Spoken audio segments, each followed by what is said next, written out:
আরে ভাই খুঁজালন ভাই চালন ভাই এই গেঞ্জি আমার পছন্দ হয়েছে, কিন্তু এই গেঞ্জি তো আমার ঢুকবো না, আর একটু বড় গেঞ্জি দেন না ভাই। আরে কি কোন বড় কি প্যাকেট করে না, এটাই একদম ঠিকঠাক আছে। এটি তো টাইট ফিটিং গেঞ্জি, এটি পরলে হেভি সুন্দর লাগে। আর আপনার যে মার্শাল্লাহ ফিগার, এই গেঞ্জি পরে যদি আপনি বাসায় যান, আপনার যে নিজের বাপ মা আছে এরা দেখে তো অবাক হয়ে যাবো, আয় হায় আমার ঘরে দিয়ে সাক্ষাৎ শাহরুখ খান আয়া পড়ছে, তাড়াতাড়ি প্যাকেট লাগা বাইরে। আরে ভাই আপনার পরিবারের মানুষ আপনার দেখে এতই খুশি হইব, তারা এমন ভাবে হা করবো আপনার মুখের মধ্যে যদি কোয়েল পাখিও ডিম পারে তারা টের পাইবো না, তারা আপনার দেখে একদম মুগ্ধ হয়ে যাইবো, তাকাই থাকবো। আপনারা চেন্নাই কইতেছেন না ভাই, লাইক এটা জাদুর গেঞ্জি। আর এটা তো জাদুর গেঞ্জি।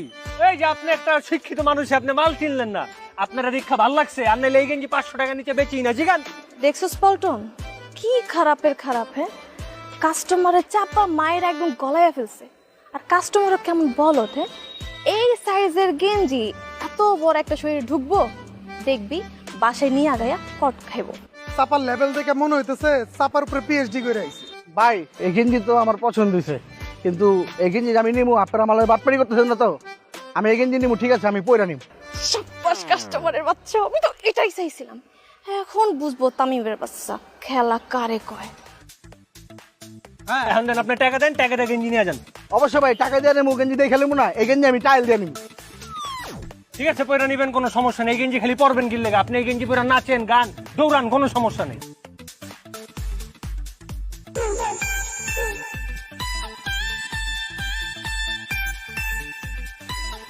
বস, আপনি যে এরকম ফাপুর মারছেন, কাজ তো হইতাছে না। ও তো ছোট কাটো না, বড় একটা জলহস্তি।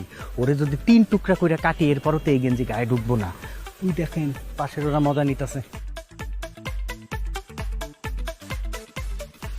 আরে আমি তো কথার তালে তালে অনেক কথা কয়ে দিছি, এখন ওরা কিছু বুঝতে দেন যাবো না। এমন একটা ফাপড়ে থাকতে বউ, কোনো ব্যাপারই নেই। এটা ভাই কি গেঞ্জি দিলেন? এই গেঞ্জি দিয়ে ঢুকে না। এটা একটা কথা বললেন আপনি, এই গেঞ্জি ঢুকবো না মানে? আপনার মতন 3 জন ঢুকবো এই গেঞ্জির ভিতরে, দেখি আমরা দেখতে দেন। ভাই আপনি ফ্রি হন না রে ভাই, আপনি এত চাপ নিতেছেন কে? দেখতেছি না, হাতটা ছাড়েন।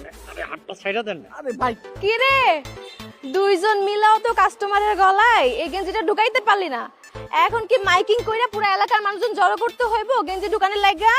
এই তুই আমার প্রতিপক্ষ ব্যবসায়ী, নিজের চরকায় তেল দে, নিজের ব্যবসা নিজে কর। আমি কেমনে কি করতে হবে আমার হিগাইতে আইস না, আমার এটি জানা আছে। এটা দে বস।